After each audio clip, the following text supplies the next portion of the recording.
ஓம் ஸ்ரீ கிருஷ்ணாய பரமாத்மனே நமः. இன்னைக்கு 7வது அத்தியாயத்துல யாருக்காவது கொஸ்டின்ஸ் இருந்ததுன்னா அதை கொடுங்கோ. நான் கிளாரிஃபை பண்ணிட்டு அதுக்கப்புறமா 8வது அத்தியாயத்துக்குள்ள நுழையிறேன் அப்படின்னு சொல்லியிருந்தேன். காத்தால தான் நானே தான் கவிதா மாட்ட ஏதாவது வந்திருக்கான்னு கேட்டேன். ப்ரிப்பேர் பண்ண வேண்டியது நான் தானே, அதனால அது வரைக்கும் ஒன்றும் வராததுனால கேட்டிருந்தேன். அப்புறமா ஈவினிங் ஏதோ ஒரு கொஸ்டின் வந்துச்சா, ஆனா அதுக்கு முன்னாடி வேற ஒரு கொஸ்டின் ஒண்ணே இருந்தது. கம்பைல் பண்ணி மொத்தமா சொல்லலாமே அப்படின்னு அவங்கள கேட்டேன். இப்ப என்ன கொஸ்டின்ஸ் வந்திருக்கு, அதுக்கு நாம என்ன விடைகள் பார்க்கணும் அப்படிங்கறத முதல்ல பார்த்துடலாம். அதுக்கப்புறமா நேரத்தை பொறுத்து 8வது அத்தியாயத்தை நம்ம இன்னைக்கு ஆரம்பிக்கலாம். எனக்கு நேரம் இருந்ததுன்னா நம்ம நிச்சயமா 8வது அத்தியாயத்தை ஆரம்பிக்கலாம். முதல் கொஸ்டின், இந்த 7வது அத்தியாயத்துல 11வது ஸ்லோகத்துல காமராக விவர்ஜிதம் அப்படின்னு சொல்லியிருக்காரு.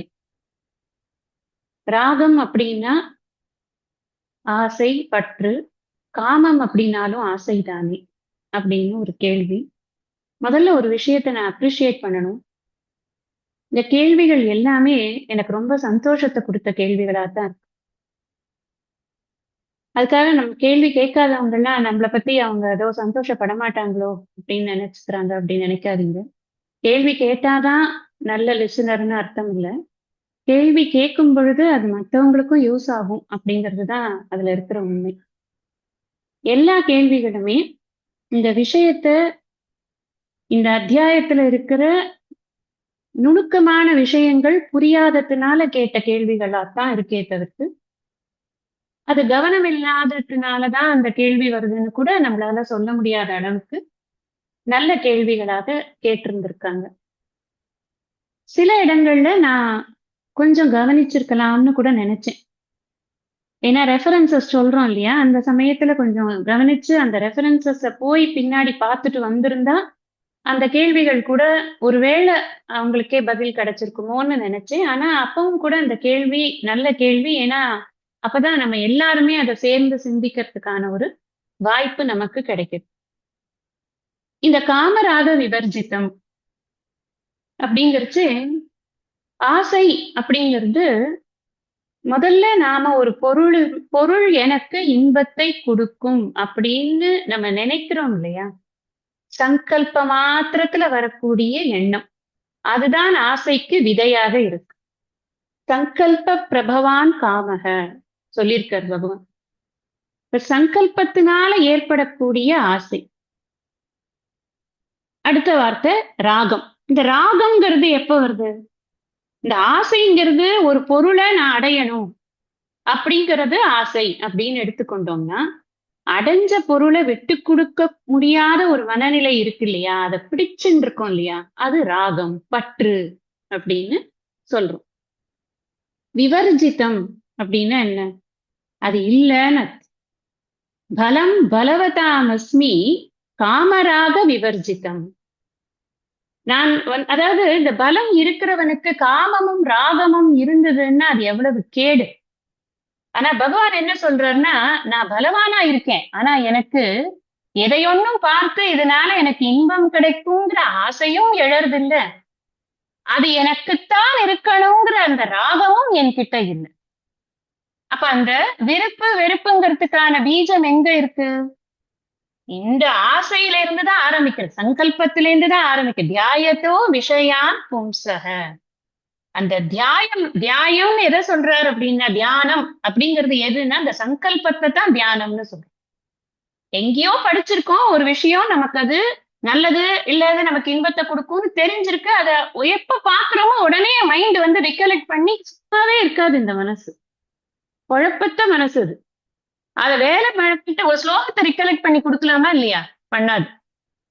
எங்கேயோ சாப்பிட்டத, எங்கேயோ பார்த்தத, எங்கேயோ உடுத்தினத, எங்கேயோ போட்டுண்டத, இதையெல்லாம் ரிகலெக்ட் பண்ணி தபார் அங்க இருக்கு, தபார் அங்க இருக்குன்னு காமிச்சுட்டே இருக்கும். வாழ்க்கை பூரா இதுலதான் நம்ம அலக்கழிக்கப்படுறோம். நமக்கு இருக்கிற டிஃபரன்ஸ், சுவாமிக்கும் நமக்கும் இருக்கிற டிஃபரன்ஸ். நம்ம என்ன பெரிய வயிறு அடிக்க போட போறோம், இந்த மாலையெல்லாம் கவர்னர் மாலையெல்லாம் போட போறோம்னு சுவாமி உட்கார்ந்துருக்காரா என்ன? ஒண்ணும் கிடையாது. ஒண்ணுமே போடாம வெறும் இடுப்புல ஒரு துணியை கட்டிட்டு உட்கார்ந்து வச்சிருந்தாலும் கூட அந்த தெய்வத்துக்கான சக்தி அது இருக்கத்தான் இருக்கு. நம்ம எதுக்காக போடுறோம்னா நம்ம ஆசைக்காக போடுறோம். அதனால இறைவனுக்கு அது கிடையாதுங்கிறத சொல்றதுக்காக அதை சொல்றாரு அவர். அப்ப காமம் அப்படிங்கிறது சங்கல்பத்தினால ஏற்படக்கூடிய ஆசை. ராகம்ங்கிறது அதை பிடித்து கொண்டு கிடைச்சதை நான் விடமாட்டேன் அப்படின்னு ஒரு பிடிவாதமா அதை வச்சு கொண்டிருக்கு. இந்த ஆனந்தம் அப்படிங்கிறத பத்தி சொல்லும் பொழுது சொல்லுவார்கள், பிரியம், மோதம், பிரமோதம்னு 3 வகையாக ஆனந்தத்தை பிரிப்பாங்க. பிரியம்னா என்ன அர்த்தம்னா, ஒரு பொருளை பார்க்கிற போது, ஹை நல்லா இருக்கே, சூப்பரா இருக்கே, இது எனக்கு கிடைச்சா எவ்வளவு நல்லா இருக்கும். இதே சங்கல்பம் தான். அத அப்படி நினைக்கிறச்சே மனசுல ஒரு ஆனந்தம் வருது இல்ல. இன்னும் கிடைக்கவே இல்லை, பார்த்திருக்கேன் அவ்வளவுதான். அதுக்கே எனக்கு ஒரு ஆனந்தம் வருது இல்லையா, அதை பிரியம்னு சொல்லுவாங்க. அப்புறம் யாராவது ஒருத்தர் வந்து என்கிட்ட என்ன உங்களுக்கு தான் இது வச்சுக்கோங்க அப்படின்னு கொடுத்துட்டாங்கன்னு வச்சுக்கோங்க, ஐ எனக்கு கிடைச்சிருது அப்படின்னு ஒரு happiness, we have got it இல்லையா. அப்ப வந்து எனக்கு மோதம் அப்படின்னு அதுக்கு பேர். அதை நான் அனுபவிக்கிறேன், நான் அதை கன்சியூம் பண்ணிட்டேன். அப்ப என்ன இருந்தது? பிரமோதம். ஆனந்தத்துடைய கிரடேஷன்ஸ் சொல்லப்பட்டிருக்கு. இந்த காமம்ங்கிறது இந்த ஃபர்ஸ்ட் பிரியம் ஏற்படும் பொழுது வருது இல்லையா, அந்த காமம் அப்படிங்கிறது. இங்க இங்க வந்து அந்த ஃபர்ஸ்ட் சைட்ல எனக்கு முதல்ல ஒரு தாட் வருது, எனக்கு இது வந்து இன்பத்தை கொடுக்கும், இந்த ஜிலேபி எனக்கு இன்பத்தை கொடுக்கும், எனக்கு வந்து 400 500 சுகர் இருந்தாலும் பரவாயில்ல, ஆனா இந்த ஜிலேபி நாக்குக்கு இன்பத்தை கொடுக்கும். Maybe true. ஆனா உண்மையிலேயே இன்பத்தை கொடுக்குமா அப்படின்னு கேட்டா கிடையாது. நம்ம எப்படி இந்த உலகத்தை சொல்றோம், உலகம் சூப்பர் தான், ஆனா உண்மையிலேயே நிலையா இருக்கா? கிடையாது. அதே மாதிரிதான் இந்த ஜிலேபி கதை. அதனால இந்த காமங்கிறது நமக்கு ஃபர்ஸ்ட் ஏற்படக்கூடிய ஒரு ஆசை. அதுக்கப்புறம் ராகம்ங்கிறது அது வந்தா அதை விடக்கூடாது அப்படின்னு வச்சுட்டு இருக்கக்கூடிய அந்த பற்று. அதுதான் அந்த காம ராகம். விவர்ஜிதம், அது இல்லாதவர் அப்படின்னு. இது ஃபர்ஸ்ட் கேள்வி. 2வது 12வது ஸ்லோகத்துல, ஏச்சைவ சாத்விகாபாவா ராஜசாஸ் தாமசாஸ்டையே மத்த ஏவேதி தான் வித்தி நத்வகம் தேஷு தே மயி. இவர் என்ன சொல்றாருனாக்க, இந்த சாத்விக ராஜச தாமச குணங்களால் ஏற்பட்டிருக்கக்கூடிய அனைத்தும் இந்த பாவாகா அப்படிங்கறதான் விளக்க சொல்லி கேட்டிருந்தாங்க. அத குணங்கள் என்னிடத்திலிருந்து தோன்றியது, நான் அவற்றில் இல்லை அப்படிங்கிறது ஏதோ ஒரு மாதிரி புரியறதுன்னா கூட, இந்த குணங்கள்ங்கிறது என்னது அப்படிங்கிறது அவங்களுக்கு ஒரு கேள்வி. குணங்கள்ங்கிறது இல்ல, இந்த குணங்களால் தோன்றியதுன்னு சொல்றாங்களே அது என்ன அப்படின்னு. இந்த சிருஷ்டியை பத்தி சொல்லும் பொழுது நான் சொல்லியிருந்தேன் உங்களுக்கு, மாயை வந்து பிரம்மனுடைய சக்தியை பெற்று இந்த சிருஷ்டி என்பதை ஆரம்பிக்கும் பொழுது முதலில் வெளிவரக்கூடியது இந்த முக்குணங்கள் தான். அப்படி இந்த 3 குணங்கள்ல சத்துவ குணத்தினால ஈஸ்வரன் தோன்றுகிறார், ரஜோகுணத்தினால தேவர்கள், தமோ குணத்தினால மற்ற தேவர்கள், ரஜோகுணத்தினால தேவர்கள், மனிதர்கள், மற்றவர்கள்லாம் தோன்றுகிறார்கள். தமோ குணத்தினால அதுல இருக்கிற சத்துவம் ரஜஸ் தமசுனால இந்த சூக்ஷ்ம பிரபஞ்சம், ஸ்தூல பிரபஞ்சம் இதெல்லாம் தோன்றியதுன்னு ஒரு மென்டலி ஒரு சார்ட் ஒண்ணு போட்டேன், நான் உங்களுக்கு சொன்னேன். இந்த பாவாகா அப்படிங்கிற வார்த்தை இருக்கு இல்லையா, அதை வந்து 2 விதமாக அர்த்தம் பண்ணப்படுகிறது. ஒன்று, இத வந்து குணங்கள்னு அர்த்தம் பண்ணலாம். அது அந்தர்முகமா இருக்கும்போது குணங்கள், பகிர்முகமா இருக்கும்போது அத பொருட்கள்னு அர்த்தம் பண்ணதுக்கு அந்த இடம் கொடுக்கறது. 2 விதமாகவும் அதை அர்த்தம் பண்ண முடியாது. அந்தர்முகமா அர்த்தம் பண்ணும் பொழுது 3 குணங்கள்ங்கிறது என்னது? சத்வம் ரஜஸ் தமஸ். ஏச்சைவ சாத்விகா பாவா ராஜசாஸ் தாமசாஸ்டையே.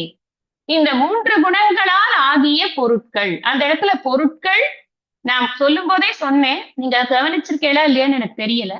பொருட்கள் என்றும் சொல்லலாம், நம்முடைய மனநிலைகள் என்றும் சொல்லலாம்னு சொன்னேன். திரும்ப நான் சொல்றேன், இது வந்து அந்த இடத்துல பதியாம இருந்திருக்கும் மைண்ட்ல. இப்ப நான் சொல்லும் போது பதிஞ்சா நல்லது.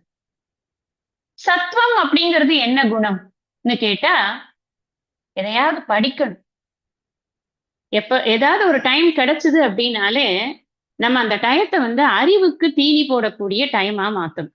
சில பேர் பாத்தீங்கன்னா ஈவன் இந்த கடலை மடிச்சு வர பேப்பரை கூட உட்காந்து அதுல என்ன இருக்குன்னு படிச்சிருவாங்க. எதையாவது படிச்சு கொண்டே இருக்கும்.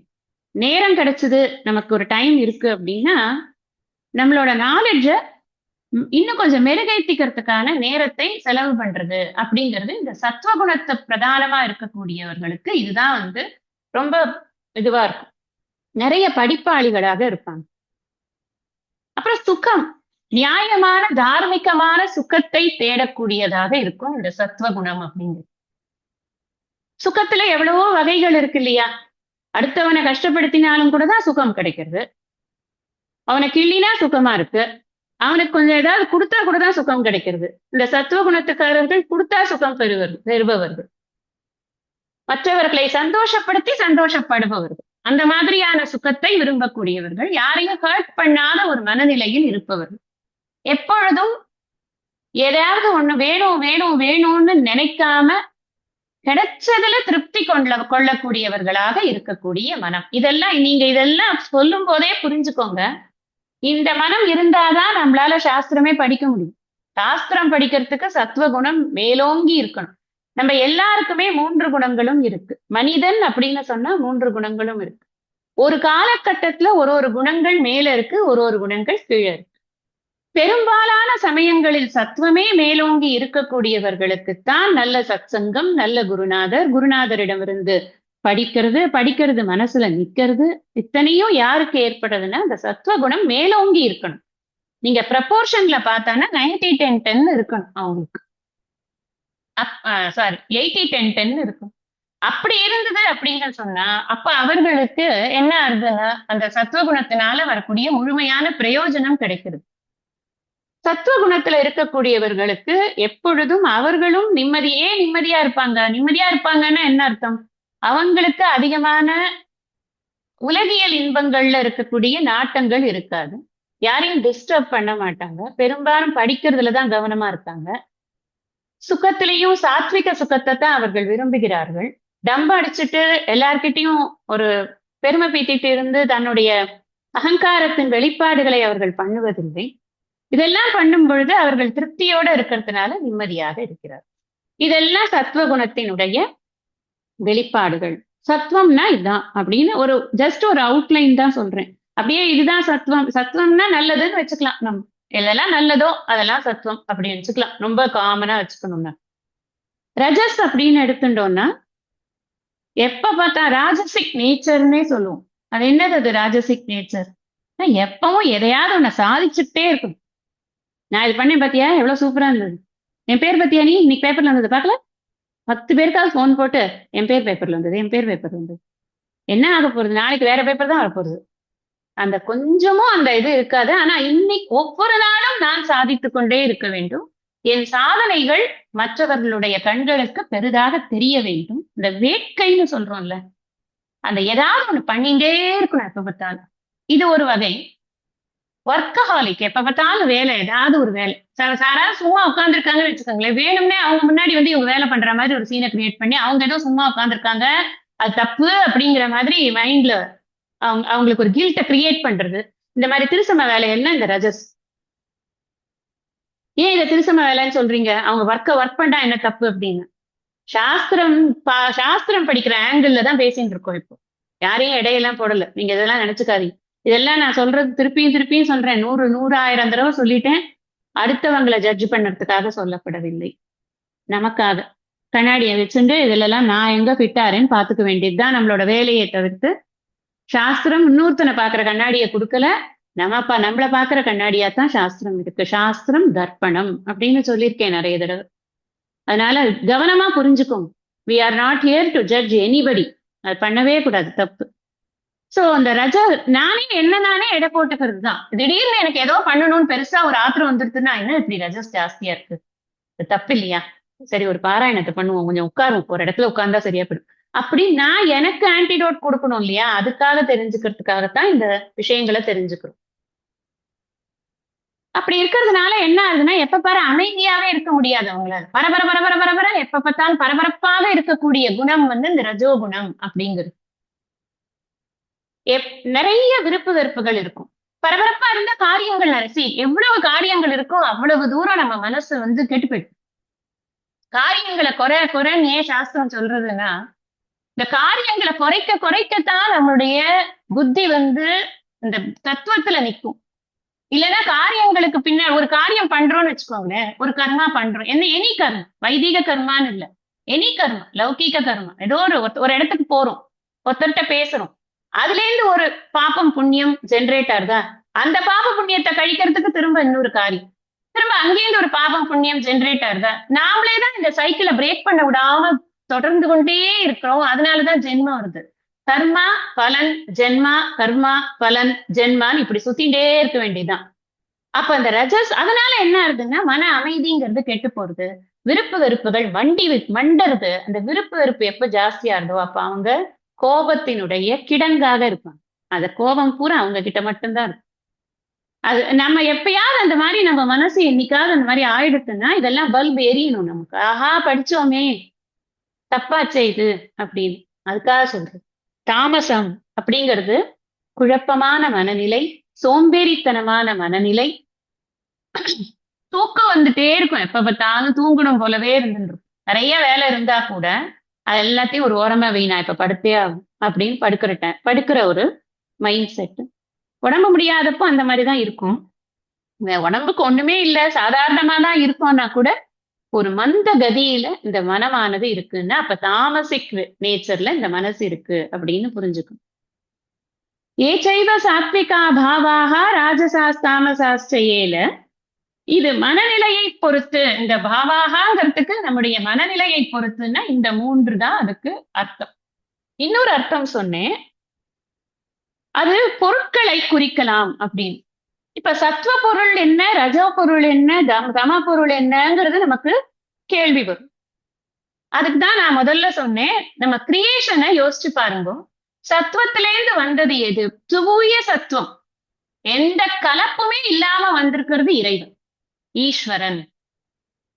ரஜஸ்லேந்து வர்றதுதான், ரஜஸ்ல சத்துவம் மேலோங்கி இருக்கக்கூடியவர்கள் தேவர்கள்.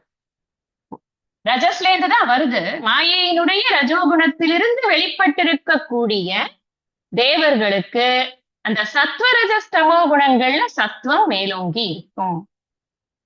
அப்போ அவங்க ஏன் நம்ம அப்படி சொல்றோம்? ஏன்னா அவங்க எல்லாரையும் பிளெஸ் பண்றாங்க, எல்லாருக்கும் நல்லது பண்ணணும்னு நினைக்கிறாங்க.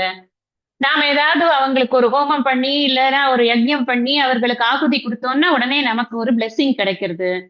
சோ எல்லாரையும் நல்லா வச்சுக்கிறதான வேலை அவங்களுக்கு கொடுக்கப்பட்டிருக்கா இல்லையா? தேவான் பாவயதானேன்னு தேவா பாவயன் துவக, நான் கொடுத்தேன்னா அவரும் எனக்கு திருப்பி கொடுக்கிறார், எனக்கு பிளஸ் பண்றார். சோ அதனால என்ன ஆகுதுன்னா அவர்களுக்கு இந்த சத்துவ குணம் அப்படிங்கிறது, அவர்களுக்கு அந்த அமைதி அப்படிங்கிறது அவர்கள்ட்ட அதிகமா இருக்கு. அதனால அவர்கள் சத்துவத்துல இருக்காங்க அப்படின்னு சொல்றோம். இந்த ரஜஸ்ல யார் இருக்காங்க? மாயையினுடைய ரஜஸ்ல ரஜ பிரதானிகளாக, ரஜோகுண பிரதானிகளாக யார் இருக்கான்னா ராட்சசர்கள்லாம் அப்படித்தான் இருக்காங்க. எப்படி இருக்காங்க அவங்கலாம்?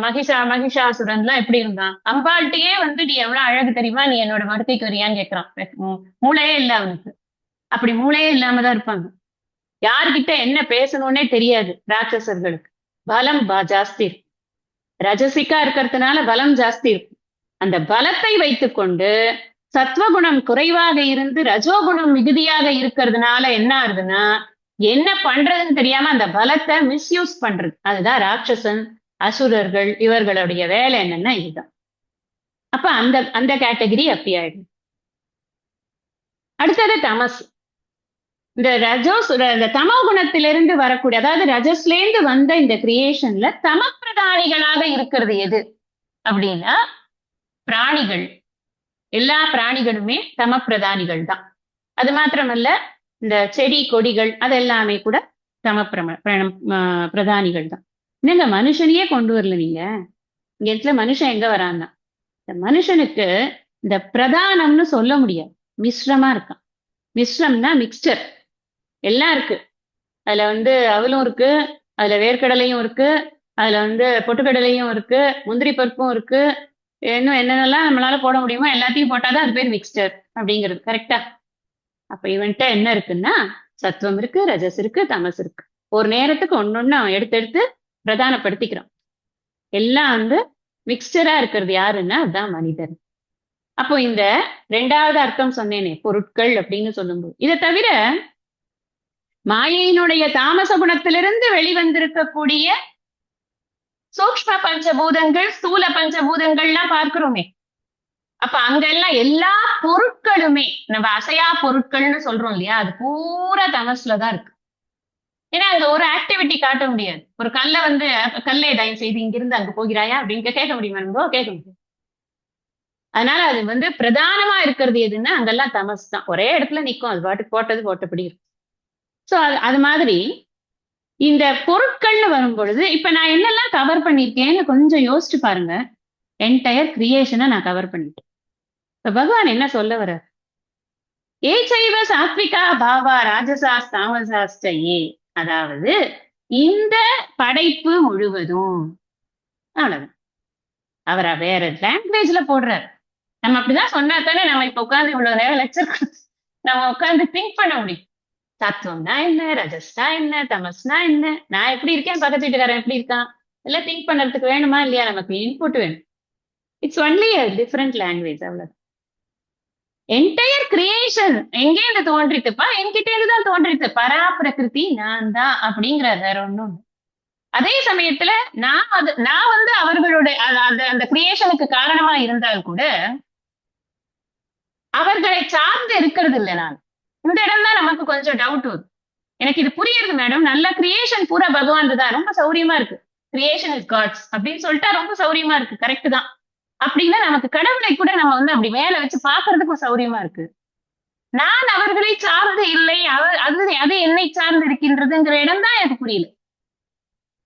இப்போ அதை புரியறதுக்கு ஒரு அழகான எக்ஸாம்பிள்.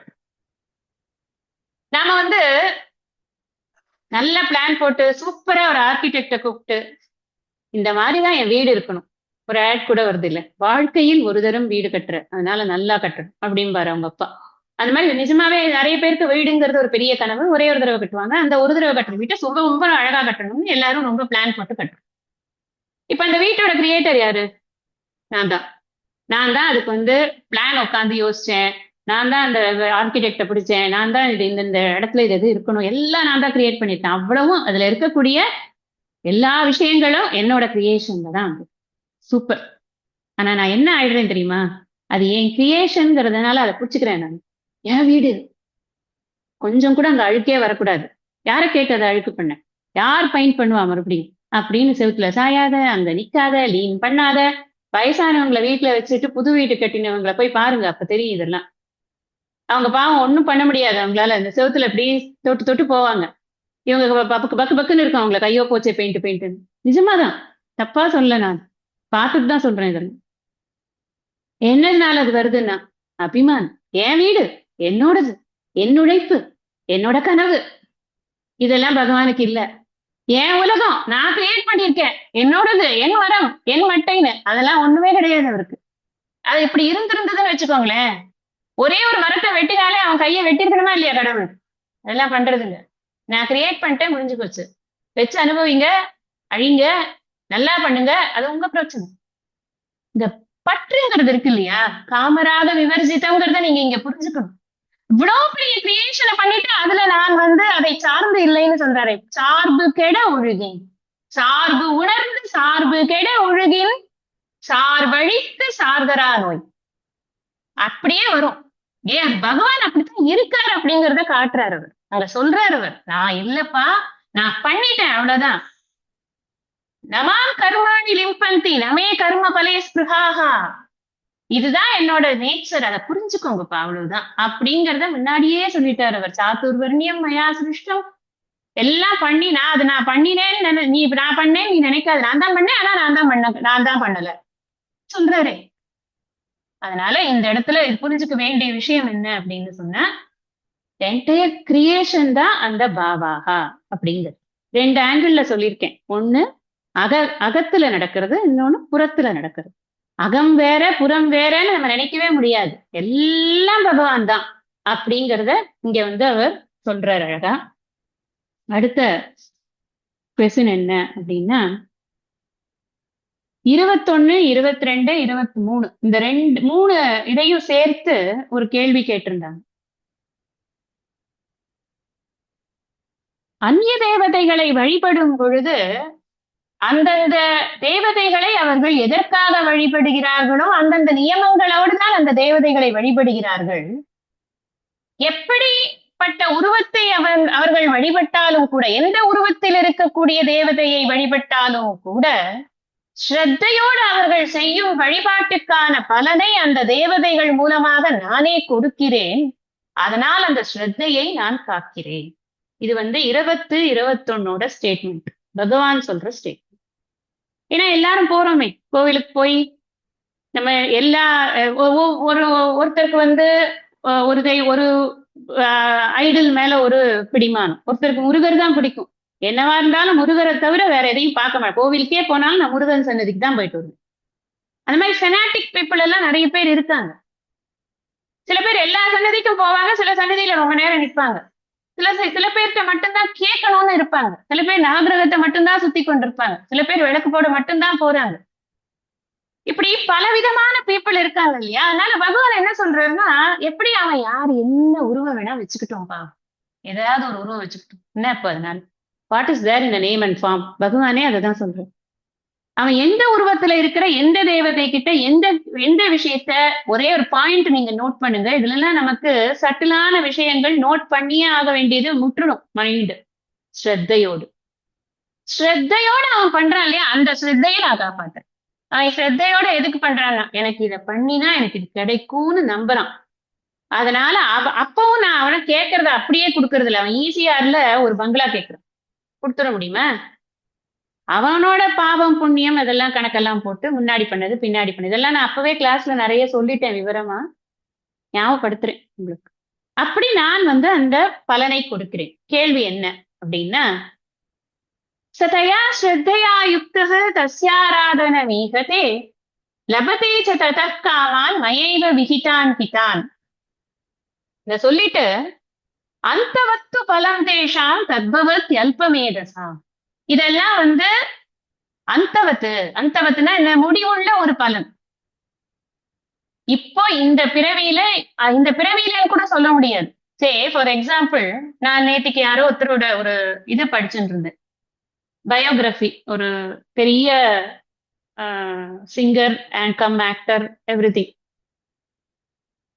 அவர் ரொம்ப ஆச்சரியமான விஷயம் என்னன்னா, 30 வயசுல அவர் pinnacle of his life reach ஆயிடுறார். அவருக்கு இருக்கிற திறமையும் ரொம்ப நிறைய, அவரோட கரியரும் அவருக்கு ரொம்ப பீக்ல போயிடுது. 30 வயசுல அவர் ரீச் ஆயிடுது. 49வது வயசுல செத்து போயிடுறாரு. இந்த 34 to 49க்குள்ள அவருக்கு வீழ்ச்சிகள் வர ஆரம்பிக்குது. வெறும் கம்மி டைம்குள்ள கொடுக்கறதும் ஆறுது, விடுங்கிறதும் ஆறுது, ரெண்டுமே ஆயிடுது. இப்படித்தானே லைஃப் இருக்கு. எல்லாரும் எல்லா டயத்துலயும் எப்பவுமே பீக்ல எல்லாம் இருக்கிறது கிடையாது. ஒருத்தருக்கு ஒரு நேரம் பீக், ஒரு நேரம் ஃபால். ஒரு சமயம் அந்த ஃபால் ஃபேட்டல் ஃபாலா கூட ஆயிடுறது இல்லையா, உயிரே கூட போயிடுறது. அப்போ இந்த பலன் அப்படிங்கிறது, நான் போஸ்ட் பண்ண எனக்கு பலன் கிடைச்சது அப்படின்னா அது எந்த வரைக்கும் அப்படின்னா, ஒரு நிமிஷம், ஒரு நாள், ஒரு மாசம், ஒரு வருஷம், ஒரு ஆயுள் கூட வச்சுக்கலாம். அவ்வளவுதான் அதுக்கு பலன். அதுக்கு மேல அதுக்கு பலன் கிடையாது. இட்ஸ் நாட் எட்டர்னல் அப்படிங்கிறார் பகவான். அந்தவத்து அப்படின்னா அது முடிவு உள்ளது. ஆனா அல்ப மேதஸோட அதைத்தான் அவன் கேட்கிறான். அல்ப மேதஸ்னா என்ன? அல்பமான அறிவு. மேதஸ்னா அறிவு, அல்பமான அறிவு. ஏன்னா அவனுக்கு நிரந்தரமாக தானே சுகஸ்வரூபம் என்று தெரிந்து கொண்டு யாண்டும் இடும்பை இலக்கு தெரியல அவனுக்கு வழி. யாண்டும் இடும்பை இலக்கு வழி என்ன? வேண்டுதல் வேண்டாம இருக்க வேண்டாமா? அவனுக்கு அது இல்ல. வேண்டுதல் இருந்துட்டே இருக்கு எப்ப பார்த்தாலும். வேண்டி உண்டாக துறக்க அப்படின்னு திருவள்ளுவர்.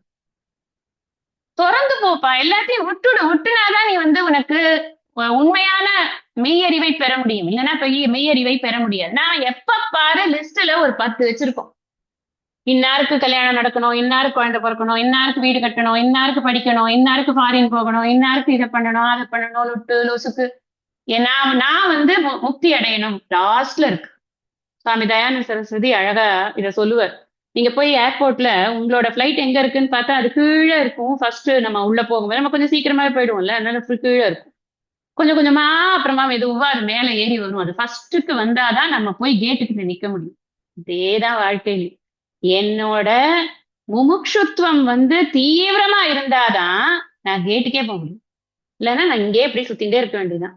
இன்னும் கிடையாது.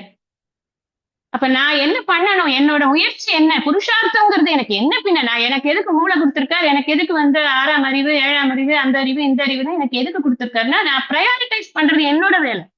அது பண்ண தெரியலன்னா அல்ப அறிவு தான் அவனுக்கு. அதுதான் பகவான் சொல்றான். அவன் வரான், அவன் டெய்லி கோயிலுக்கு வரான், டெய்லி என்ன பாக்குறான், டெய்லி என்கிட்ட பையனுக்கு வேலை வேணும், பொண்ணுக்கு கல்யாணம் ஆகணும், பேரனுக்கு சீட்டு வேணும்னு கேட்கிறானே ஒழிய எனக்கு முக்தி வேணும்னு கேட்க மாட்டேங்கிறான், என்ன தெரிஞ்சுக்கணும்னு கேட்க மாட்டேங்கிறான், தன்னை தெரிஞ்சுக்கணும்னு கேட்க மாட்டேங்கிறான். வெயிட் பண்ணிட்டே இருக்கேன் இந்த ஒரு கேள்வி கேட்பானான்ட்டு உடனே கொடுக்கலான்னு வரமாட்டேங்கிறான். இதுதான் பகவானுடைய மைண்ட் வாய்ஸ். அப்படியே ஸ்ட்ரெயிட்டா சொல்லணும்னா இப்படித்தான் சொல்லணும். அதுதான் அடுத்த லைன்ல சொல்லணும். அந்த கேள்வி வந்து என்ன அப்படின்னா, தேவான் தேவயஜோ யாந்தி மத்வக்தா யாந்தி மாமப்பி. இப்ப நான் சொன்னேன் இல்லையா பகவான் என்ன மைண்ட் வாய்ஸ். அப்ப புரியுறதா உங்களுக்கு? தேவர்களை தேவான் தேவயஜோ யாந்தி, எல்லா தேவதைகளும் அவன் கேட்கறதெல்லாம் கொடுக்கும்.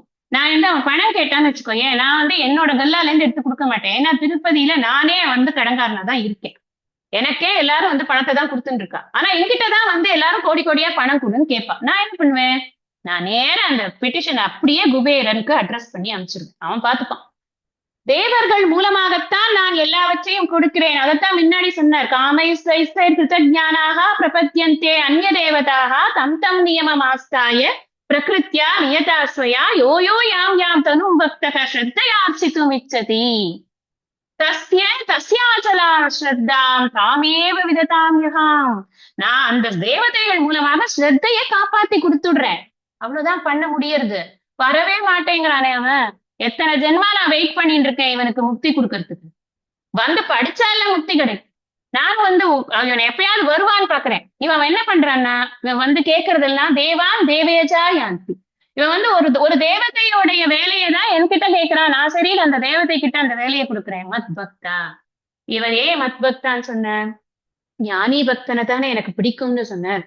அந்த ஞானி பக்தன் ஒருத்தன் தான் இந்த பரம்பொருளை தவிர வேற ஒண்ணுமே வேணாம்ப்பா. எனக்கு எதுக்கு அதை நினைத்தும் அதை உரைத்தும் இருப்பதென்றோ ஞானிகளுக்கான நீதி. ஞானிகளுக்கு என்ன வேலை இருக்கு? கைவில நவநீதம் சொல்றது எதனா இருக்கா என்ன? ஒண்ணும் கிடையாது. எல்லாம் தெரிஞ்சுட்டாச்சு. இருப்பதெல்லாம் இறைவனே. அதான் நான் நல்லா புரிஞ்சுட்டேன். இதுக்கு மேல எனக்கு கேட்கறதுக்குலாம் ஒண்ணுமே இல்லை. பகவானே உன்னை பார்க்கறதே சந்தோஷமா இருக்கு. ஒண்ணும் இல்ல, நான் 1 to 1 நான் நீ பேசிக்கிற மாதிரி எனக்கு ஃபீல் ஆகுது. நல்லா பேசிட்டு போறேன். சும்மா ஒரு சிட்சாட் தான், அதுக்கு தான் வந்தேன். அந்த லெவலுக்கு ஆயிடுவான் அந்த ஞானி. அப்ப அந்த மத்பக்தா யாந்தி மாம். அப்ப என்னதானே கேட்கிறா, நான் என்ன கொடுக்குறேன். எவ்வளவு ஈஸி பாருங்க, புரியுறது. என்ன கேட்கிறவனுக்கு நான் என்ன கொடுக்குறேன். நம்ம இப்பதான் நம்ம ரொம்ப உஷாரா இருக்கணும். நம்ம யார கேட்கணும்? எனக்கு வந்து பணம் வேணும்னு கேட்கணுமா, நகை வேணும்னு கேட்கணுமா, இல்ல நான் வந்து இப்போ வீட்டுல இருக்கிற எல்லா பிரச்சனைகளுக்கு தீர்வு கேட்கணுமா? என்ன கேட்கணும்?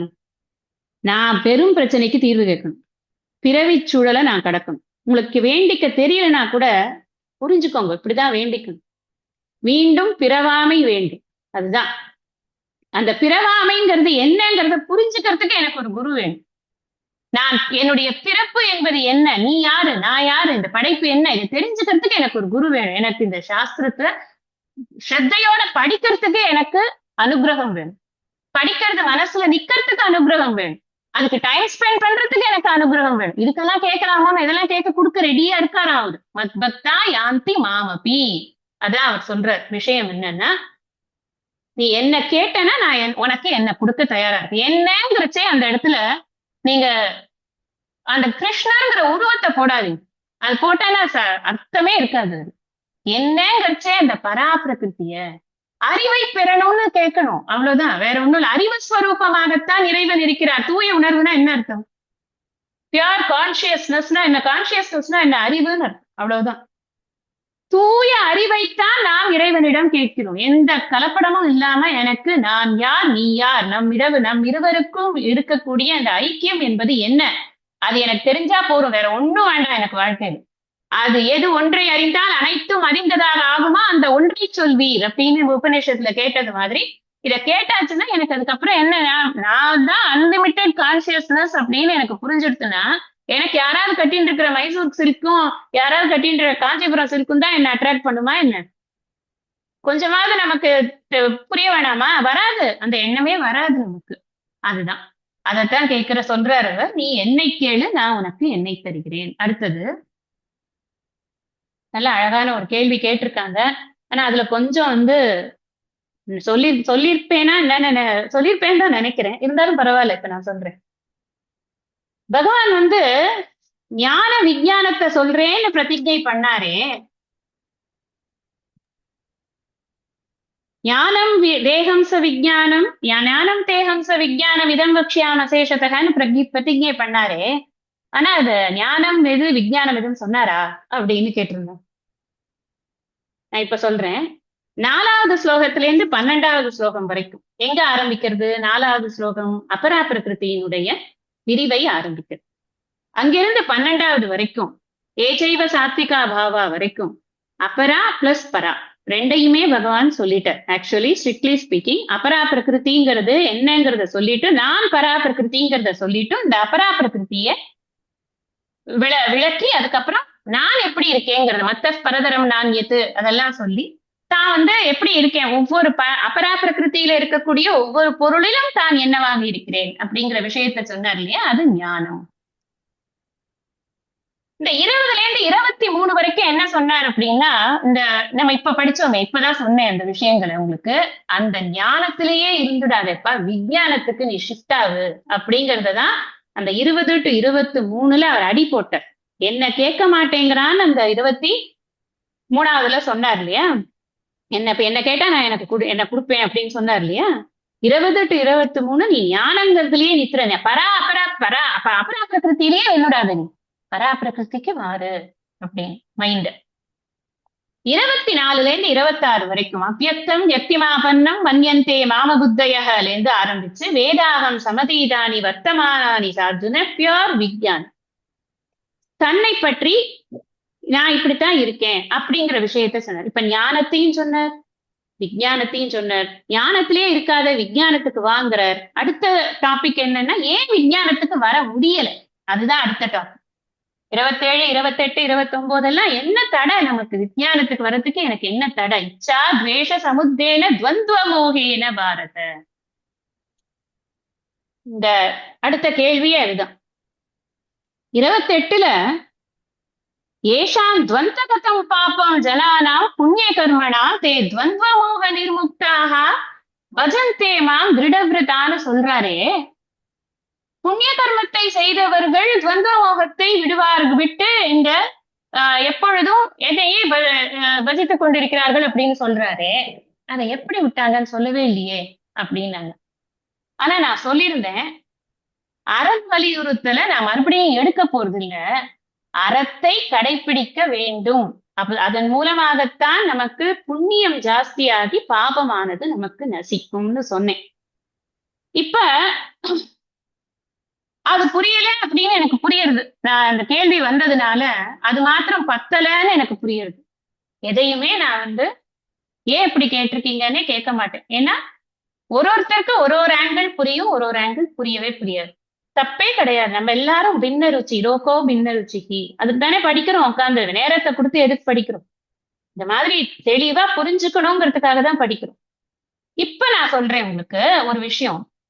ஒரு கிளாஸ்லயும் நான் உங்களுக்கு ரெஃபரன்சஸ பார்த்து படிங்கோன்னு திருப்பி சொல்றேன் இல்லையா, அதத்தான் இப்பவும் உங்களுக்கு நான் இந்த துவந்துவ மோக நிர்முக்தாகங்கிறதுல அந்த அதாவது புண்ணிய கர்மம் செய்து அப்படிங்கிறாரே, அந்த துவந்துவ மோக நிர்முக்தம் எப்படி கிடைச்சு, அதான் அங்க கேள்வி. எப்படி துவந்தங்களிலிருந்து விடுபட்டார்கள் அப்படிங்கிறத சொல்லலைங்க. அது இங்க சொல்லல. எங்கேந்து ஆரம்பிச்சிருக்காரு தெரியுமா? 2வது அத்தியாயத்திலேருந்து ஆரம்பிச்சிருக்காரு. யாருக்கெல்லாம் ரொம்ப சீரியஸா பகவத்கீதைய கண்டிப்பா நான் இந்த ஜென்மத்துல படிச்சிடணும்னு நினைக்கிறீங்களோ அவங்க தயவு செய்து நோட் பண்ணிக்கோங்க. இந்த ஸ்லோகத்தோடைய நம்பர்ஸ் நான் சொல்றேன். நல்ல ஹோம்ஒர்க் கொடுத்தீங்க ஆக்சுவலா எனக்கு. I'm so happy. ஃபர்ஸ்ட் 2வது அத்தியாயத்துல எடுத்துக்கோங்க. ஸ்தித பிரஜ்ஞ லட்சணத்துல இருந்து ஆரம்பிக்கிறார். என்ன சொல்றாரு அங்கேருந்து, என்ன டாபிக் அது? ஸ்தித பிரஜ்ஞன் எப்படி இருப்பான்? ஸ்தித பிரஜ்ஞன்னா என்ன? எது வந்த போதும் கலங்காதிரு. அவன் தானே சிதப்பிரஜன். அந்த இப்ப துவந்தம்னா என்ன? ஃபர்ஸ்ட் இருமை. இருமைனா என்ன? இன்பம் துன்பம். ஜென்ரலைஸ்டா சொல்றேன். இந்த இருமைக்குள்ள போய் நான் அப்படியே ஒவ்வொன்னா சொல்ல போறது. இருமைனா அது இன்பம் துன்பம். இந்த இன்பம் துன்பத்துக்கு அவன் ஆளே கிடையாது. அவன் வந்து இம்யூன்டு ஃப்ரம் இன்பம் துன்பம். அப்படித்தானே அவன் சிதப்பிரஜன். 55ல இருந்து 268 வரைக்கும் நல்லா படிங்க மறுபடியும். அது எல்லாம் யார் வந்து அடைகிறார்களோ அவர்கள் தான் துவந்த மோகத்திலிருந்து விடுபட்டவர்கள். நம்பர் 1. அது ஒரு இடம் இல்லையா? நான் எதுக்கு சொல்றேன்னா, நம்ம இத புதுசா பார்க்கல, அங்கேருந்து நம்ம பார்த்துட்டு வரோம். பகவான் இதைத்தான் சொல்லிட்டே இருக்கார் அப்படிங்கிறது என்னுடைய ஆசை சொல்லறதுக்கு. அடுத்தது இப்ப 3வது அத்தியாயம் பார்க்கலாம். இது 2வது அத்தியாயத்துல பார்த்தோமா? 3வது அத்தியாயத்துல மயி சர்வாணி கர்மாணி சந்நியஸ்யாத்யாத்ம சேதசா நிராசீர் நிர்மமோ பூத்வா யுத்தியஸ்வ விகதச்ச. எந்த வேலையா இருந்தாலும் என்கிட்ட விட்டுட்டு நீ பாட்டுக்கு போய் உன் வேலையப்பார். நீ அதுல சித்தியோ சமோபூத்வா சமத்துவம் யோக உச்சியத்தேன்னு முன்னாடி 2வது அத்தியாயத்துல சொல்லியிருக்க. அதையே இங்க மறுபடியும். ஏன்னா எது கிடைக்கிறதோ கிடைக்கலையோ நீ உன்னோட வேலையை நீ கவனி அப்படிங்கறத அங்க சொன்னார். அப்ப நம்ம என்ன பண்ண, இதுல இருந்து நமக்கு என்ன புரியுறதுன்னா, இந்த சரண்டர் நமக்கு இருந்தது அப்படின்னா நமக்கு இந்த அகங்கார மமகாரங்கள், நமக்கு ஆசைகள், கோபங்கள், தாபங்கள், வெறுப்பு அவ்வளவும் போயிடும் இல்லையா? அத அங்க முதல்ல சொல்லிருக்க. அது மாத்திரம் இல்ல, 3வது அத்தியாயத்துல 37ல இருந்து எங்க 37ங்கிறது எங்க இருந்து வருது உங்களுக்கு? சிதப்பிரஜ்ஞ லட்சணத்தை போலவே இங்கு ஏன் மனிதன் தெரிந்தே தவறு செய்கிறான் அப்படின்னு அர்ஜுனன் கேட்ட கேள்விக்கு பகவான் இங்க காம ஏஷ குரோத ஏஷ ரஜோ குண சமுத்பவ மகாசனோ மகா பாப்மா வித்யேன மிக வைரினம் அப்படின்னு ஆரம்பிச்சாரா இல்லையா? அங்கேந்து ஆரம்பிச்சு நீங்க 43 வரைக்கும் மறுபடியும் ரிவிஷன் பண்ணுங்கோ. இத யார் வந்து கரெக்டா, ஏன்னா அதுல எப்படி முடிச்சிருக்காருன்னு பாருங்க, அதுதான் அழகு. அதுல அது முடிச்சது மட்டும் இல்ல, அங்க இன்னொரு விஷயமும் சொல்லியிருக்காரு. இந்திரியாணி மனோபுத்தி அஸ்தியாதிஷ்டானம் உச்சதே. இதுக்கு அதிஷ்டானமே எது தெரியுமா? உன்னோட இந்திரியங்கள் மனசு புத்தி தான். ஒழுங்கா அதை நீ சரி பண்ணிக்கல, நீ வந்து கஷ்டப்படுவ அப்படிங்கிறது தானே. அப்போ அது மாத்திரம் இல்ல, ஏவம் புத்தே பரம் புத்வா சம்ஸ்தபியாத்மானம் ஆத்மனா ஜஹி சத்ரு மகாபாகோ காம ரூபம் துராசது. இந்த ஆசை இருக்கு பாரு, அது பெரிய தொந்தரவு பண்ணும். அதை நீ நீக்கணும்னா நீ இந்த அறிவோட கூட இருக்கணும். எந்த அறிவோட கூட இருக்கணும்? ஆத்ம ஞானத்தோட கூட. அதனாலதான் அது இந்த பூரா நீங்க படிக்கணும். 37ல இருந்து 43 வரைக்கும். இவர்கள் தான் துவந்துவ மோக நிர்முக்தாக. அதை சொல்லிட்டு உங்களுக்கு கனெக்ட் பண்றேன். இன்னைக்கு எனக்கு முடிக்க முடியுமானே தெரியல, இத கனெக்ட் பண்றேன் நானு. அடுத்து 4வது அத்தியாயம் பாருங்க, 18வது ஸ்லோகம். அங்கதான் வந்து கர்மத்தையும் அகர்மத்தையும் பத்தி பகவான் பேசிட்டு, இதை யார் சரியா தெரிஞ்சுக்கிறானோ அவன் தான் கிருஷ்ண கர்ம கிருத்து அப்படின்னு. கர்மண்ய கர்ம பஷ்யேத் அகர்மணிச்ச கர்மயக ச புத்திமான் மனுஷேஷு கிருஷ்ண கர்ம கிருத்து. செய்யும் செய்கை செய்து முடித்தவன் அப்படிங்கிறது அவன்தான். அப்படின்னா ஞானத்தோடு கூட கர்மத்தை செய்வதற்கு கற்றுக்கொண்டவன் எவனோ, இந்த ஞானத்தோடு கூட கர்மத்தை செய்பவன் யாருன்னா அவன்தான் அந்த சிதப்பிரஜன். அவன்தான் அந்த காமத்தினால் பாதிக்கப்படாத இந்த 3வது அத்தியாயக்காரனும் 2வது அத்தியாயக்காரனும் எல்லாம் ஒண்ணுதான். அவனைத்தான் இங்க கிருஷ்ண கர்ம கிருத்துன்னு சொல்ற ஞானி அப்படின்னு சொல்லிக்கோங்க ஃபர்ஸ்ட். அப்ப ஞானிய அங்க சொல்ற. அது மட்டும் இல்ல, அங்க இருந்து நீங்க 23 வரைக்கும் எடுத்துக்கலாம். எஸ்ய சர்வே சமாரம்பாக காம சங்கல்ப வர்ஜிதாக ஞானாக்னி தத்து. ஞானத்தை புகழ்ந்து பேசுறார் இந்த ஒரு இடத்துலயும். பல கர்ம பலத்தை விட்டு விட்டு நீ காரியம் செய்ய வேண்டும். அது மாதிரி நீ வந்து ஆசை இருக்கக்கூடாது. எதச்சித்த ஆத்மா எத்த சர்வ பரிகிரக. எதையும் வச்சுக்காத, உனக்குன்னு வச்சுக்காத, எல்லாத்தையும் விட்டு ஒழி எல்லாம் சொல்ற. இவங்கதான் துவந்துவ மோக நிர்முக்தாக. அப் டு 23 நீங்க எடுத்துக்கலாம் தாராளமா. ஞான மகிமா ஃபுல்லா சொல்லியிருக்க. அப்படி இருக்கிறதுக்கு நீ என்ன பண்ணணும் அப்படிங்கிறதுக்கு தான் 24ல இருந்து 30 வரைக்கும் யஜ்ய மகிமா சொன்னார். மறந்துடாதீங்க. இதெல்லாம் எங்கேயோ அங்க இருக்கு இங்க இருக்கு, நம்ம இப்படி விட்டுற முடியாது. we have to connect everything. அப்பதான் நமக்கு முழுமையான ஒரு அறிவு நமக்கு கிடைக்கும். முழுமையான அறிவு தான் விடுதலைக்கு நமக்கு ஹெல்ப் பண்ணும். இல்லைன்னா ஹெல்ப் பண்ணாது. என்னமோ சொன்னாங்கப்பா, ஏதோ போனேன் கிளாஸ்க்கு, நல்லா இருந்தது, 1 hour சூப்பரா இருந்தது, நல்லா இருந்துப்பா, நல்லா இருந்து என்னென்ன புரியுது, அவ்வளவுதான். அப்படி ஆயிடும் நமக்கு. அப்படிலாம் ஆகக்கூடாது. அதனால இப்படி நீங்க கனெக்ட் பண்ணி இதை படிங்க. அதுக்குதான் நான் சொல்ல வரேன். இவ்வளவு தூரம் உங்களுக்கு ஏன் உட்காந்து இதெல்லாம் ஆராய்ச்சி பண்ணி எடுத்து நம்பர்லாம் எடுத்து போடணும் சொல்லுங்க. இதெல்லாம் அங்கங்க இருக்கு பாத்துக்கோ, அப்படி சொல்லறதுக்கு எனக்கு விருப்பம் இல்லை. ஏன்னா நான் உட்காந்து இதெல்லாம் என்ஜாய் பண்ணேன், அதனால உங்களுக்கும் சொல்லணும்னு ஆசை எனக்கு. ரைட்டு. அடுத்தது 5வது அத்தியாயத்துல என்ன சொல்லியிருக்காரு? நான் இப்போ என்ன என்ன டிரைவ் பண்றேன்னு உங்களுக்கு புரிஞ்சிருக்கும்னு நினைக்கிறேன். எல்லா அத்தியாயத்திலயும் இதை பத்தி தான் பேசிட்டு இருக்கோங்கிறது தான் நான் டிரைவ் பண்றேன். திரும்பி மயி சர்வாணி கர்மாணின்னு சொன்னாரு. அதே மாதிரிதான் இந்திய சொன்ன பிரம்மண்யாதாய கர்மாணி சங்கம் தியக்த்வா கரோதியக லிப்யதே நச பாப்பேன பத்மபத்ரம் இவாம்பசா. இந்த இருமைகளை கடந்தவன் தாமரையில தண்ணீர் மாதிரி இருக்கான், தாமரை இலை தண்ணீர்ல இருக்கிற மாதிரி இருக்கான். 2 அர்த்தம் எடுத்துக்கலாம் அதுல, சொல்லியிருக்கேன் நான் உங்களுக்கு. எப்போ எப்ப எல்லா காரியங்களும் இறைவனுக்கு அர்ப்பணித்து செய்யப்படுகிறதோ அப்போது. இறைவனுக்கு அர்ப்பணித்த காரியங்கள் செய்யும் பொழுது நிஷ்காமமாக கர்மம் செய்வோம். அந்த நிஷ்காம கர்மத்தை செய்யும் பொழுது நமக்கு இருமைகள் பாதிக்காது. துவந்த்வ மோக நிர்முக்தா அப்படின்னா அந்த இடத்துல அவனை கனெக்ட் பண்ணி பாருங்க. அடுத்தது அது மட்டும் இல்ல, அங்க 10th இருந்து ஆரம்பிச்சு நீங்க 21 வரைக்கும் என்டையர் இதுவுமே என்னன்னா ஞான பலன் தான். நான் திருப்பி சொன்னேன்னா டைம் ஆயிடும் உங்களுக்கு. அதனால நீங்க உட்கார்ந்து ஹோம்ஒர்க் பண்ணுங்க. 5th சாப்டர்ல 10 to 21 ஃபுல்லா ஞான மகிமா தான். ஞானி எப்படி இருப்பான் ஏன் தெரியுமா? இத இப்ப அது அதோட சேர்த்து இதையும் சேர்த்துக்கோங்க. இந்த 6வது சாப்டர்ல 24ல இருந்து 26 வரைக்கும் அங்க என்ன சொல்றாரு? 24ல இருந்து 26 வரைக்கும் அப்படின்னா அங்கதான் சங்கல்ப பிரபவான் காமான் தெக்வா சர்வான் அசேஷதக மனசைவேந்திரிய கிராமம் வினியம்ய சமந்ததக. இந்த இந்திரிய கூட்டத்தை அவன் நன்றாக நியமித்து இருக்கிறான், இது பண்ணி இருக்கிறான், கட்டுப்படுத்தி இருக்கிறான் அப்படின்னு. அவனுக்கு தான் அந்த துவந்த்வ மோகம்ங்கிறது இருக்கு. எல்லாமே 24ல இருந்து 26 வரைக்கும் எதோ நிஷ்டரதி இதெல்லாம் நிறைய எக்ஸ்பிளைன் பண்ணியிருக்கேன். திருப்பி கிளாஸா எடுக்கிறது கஷ்டம் இல்லையா? உங்களுக்கும் கஷ்டம், எனக்கும் கஷ்டம். அதனால உங்களுக்கு நம்பர்ஸ் மாத்திரம் சொல்றேன். இந்த நம்பர்ஸ் எல்லாம் நீங்க நோட் பண்ணி வச்சிருந்தீங்க அப்படின்னு சொன்னா, இதுல 5ல 26 பாருங்க, அது இன்னும் கஷ்டம். 5ல 26 காமக்ரோத வியுக்தானாம் யதீனாம் யதசேதசாம் அபிதோ பிரம்ம நிர்வாணம் வர்த்தந்தே விதிதாத்மனா. காமக்ரோதங்கள் தான் எல்லா பிரச்சனைக்கும் காரணம். அப்ப அதை யாரு ஜெயிச்சு இங்க இந்த அத்தியாயத்துல பேசினதும் கிட்டத்தட்ட அதே லைன்ல தான் பேசிட்டு இருக்கார். அதனால நீங்க நல்லா புரிஞ்சுக்கோங்க. இதுல இவர் யார சொல்றார்? துவந்த்வ மோக நிர்முக்தாக அப்படிங்கிறது அவனுக்கு என்ன பலன் இருக்கு? துவந்த்வ மோக நிர்முக்தாகங்கிறவனுக்கு என்ன பலன் இருக்கு அப்படின்னா, அவன் என்னையே பஜிக்கிறான். அப்படின்னா என்ன அர்த்தம்? அவனுக்கு உலகம் என்பது அவனுக்கு மாயை மித்தியை என்பது நன்றாக புரிந்தவனாக அவன் இருக்கிறான். அதுதான் இந்த இருமைகளால் அவன் பாதிக்கப்படாதவனாக அவன் இருக்கிறான் அப்படின்னு. இதுதான் ஆன்சர் நீங்க கேட்ட எல்லா கேள்விகளுக்கும். I appreciate your questions very much. ரொம்ப சந்தோஷமா இருக்கு. இன்னும் 2 கேள்வி இருக்கு.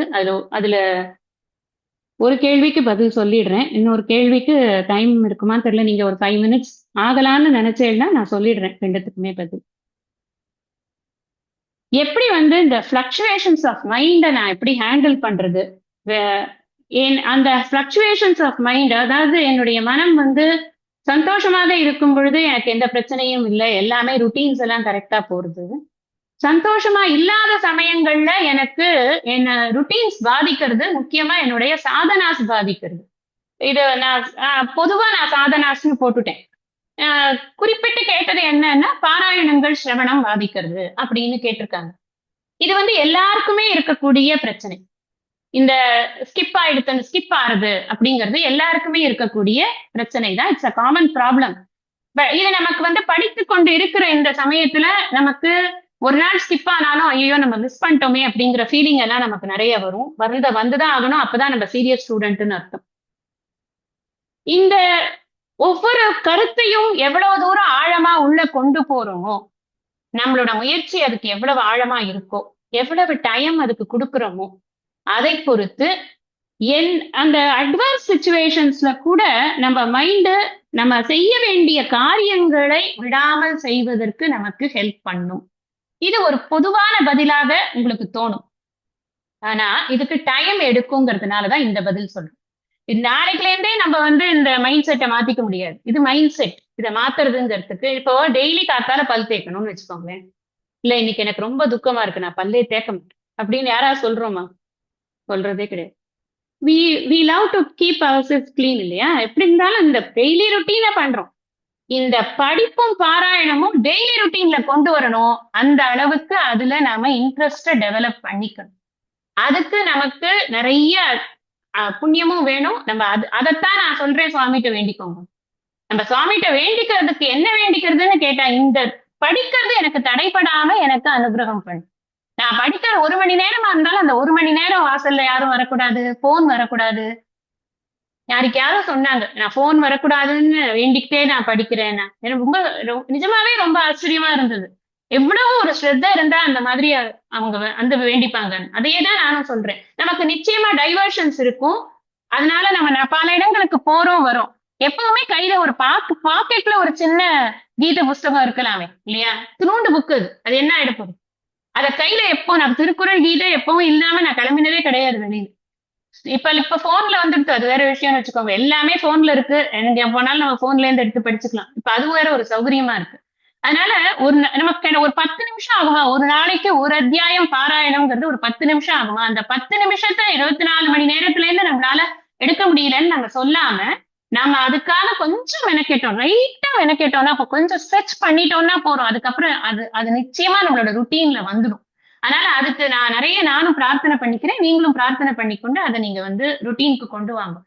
ஆனா அதே சமயத்துல சாஸ்திரமே சில இடங்கள்ல நம்மளுக்கு அசௌச்சமான சமயங்கள்ல வீட்டுல ஒரு பிரச்சனை இருக்கு, ஒரு இது இருக்கு, ஒரு துக்கம் இருக்குன்னா அந்த சமயங்கள்ல நம்மள பாராயணங்கள்ல இதெல்லாம் விதிவிலக்கு எல்லாம் கொடுத்திருக்கு. அதனால எதுக்கு கொடுத்திருக்குன்னா அந்த நேரத்துல மனம் ஒப்பாதுங்கிறதுனாலதான் அதை கொடுத்திருக்கு.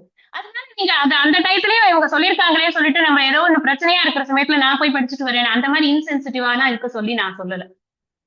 எப்பெல்லாம் முடியறதோ அப்பெல்லாம் நீங்க அதை விடாம பண்றதுக்கு ட்ரை பண்ணுங்க. விட்டுட்டோம் அப்படின்னா சுவாமிஜி சொல்லியிருக்காரு. இந்த மாதிரியே கேள்வி சுவாமிஜிட்ட ஒரு தடவை கேட்ட போது, சுவாமிஜிட்ட கேட்கல, அது ஒரு சத் சங்கத்துல கேட்டது. சுவாமிஜி இல்ல அப்போ. ஆனா அவர் அந்த ஸ்டூடெண்ட்ஸ் சத் சங்கத்துல ஒரு தடவை கேட்டது. அப்போ ஒரு சீனியர் ஸ்டூடெண்ட் சொன்னாங்க, 1 டே ஸ்கிப் ஆனா பரவாயில்ல, பட் செகண்ட் டே எப்படியாவது அதை கேட்ச் பண்ணிடணும்னு பாருங்கப்பா அப்படின்னு சொன்னாங்க. நாங்க முன்னாடி ஒரு சத்சங்கம் நடத்திட்டு இருக்கிறச்சே அந்த சீனியர் ஸ்டூடெண்ட் அப்படி சொன்னாங்க. அதையே நான் உங்களுக்கும் சொல்றேன். ஒரு நாள் எக்ஸெப்ஷன் வச்சுக்கலாம், but next day at least catch up பண்றதுக்கு ட்ரை பண்ணலாம். இது ஒரு விஷயம்.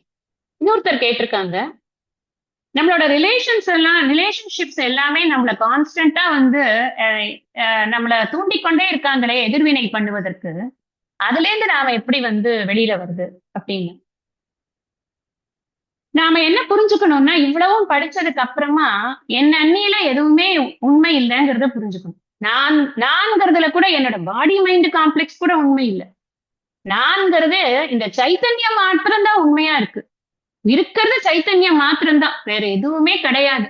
அப்படின்னா ரிலேட்டிவ்லி உண்மையா இல்லாத ஒரு விஷயம். இப்போ சினிமால யாரோ ஒருத்தர் சத்தம் போடுறாங்க, நம்ம பேரே சொல்லி சத்தம் போடுறாங்கன்னு வச்சுக்கோங்களேன். என் பேரையே சொல்லி என்னை வந்து கெட்ட வார்த்தையில திட்டுறாங்க. நீங்க எப்படி என்ன சொன்ன அப்படின்னு நான் கேட்பேனா? எனக்கு தெரியும்ல அது சினிமால கத்துறான், அது யாரோ ஒருத்தரை பார்த்து சொல்றான், அதெல்லாம் எனக்கு நல்லா தெரியும்ல. அதையே தான் லைஃப்லயும் அப்ளை பண்ணணும். அவன் வார்த்தை எனக்கு ரேக்கி மாஸ்டர் சொல்லுவார், யாராவது கோவப்பட்டு உங்களை திட்டினாங்கன்னா நீங்க திருப்பியே ரியாக்ட் பண்றீங்க. அந்த வார்த்தை அவனோடது. He is the owner of that word. நீங்க ரியாக்ட் பண்றதுனால நீங்க அந்த ஓனர்ஷிப்பை வேலை மெனக்கிட்டு தூக்கி வச்சுக்கிறீங்க. அப்புறம் நீங்க வந்து ஒரு வார்த்தை சொல்லிவிட்டு அதுல இருந்து நீங்க மறுபடியும் ஒரு பிரச்சனையே கிளப்புறீங்க. ரியாக்ஷனே கூடாது வாழ்க்கையில. நிறைய பேருக்கு ஒத்துக்கவே மாட்டாங்க. ஆனா நான் இதெல்லாம் ஃபாலோ பண்ணிதான் இத்தனை நாளா இருக்கவே தவிர்த்து அது எல்லாம் எங்களை நல்வழிக்கு தான் கொண்டு வந்திருக்கு. மாஸ்டர்ஸ் எது சொன்னாலும் சரி, குருநாதர் எது சொன்னாலும் சரி, அந்த நேரத்துல இது எப்படி முடியும், அதெல்லாம் என்ன அந்த இடத்துல அவங்க இருந்து பார்த்தா தெரியும் அப்படின்னு எல்லாம் நமக்கு மனசு சொல்லுமே தவிர்த்து புத்தி நம்மள அதட்டும்.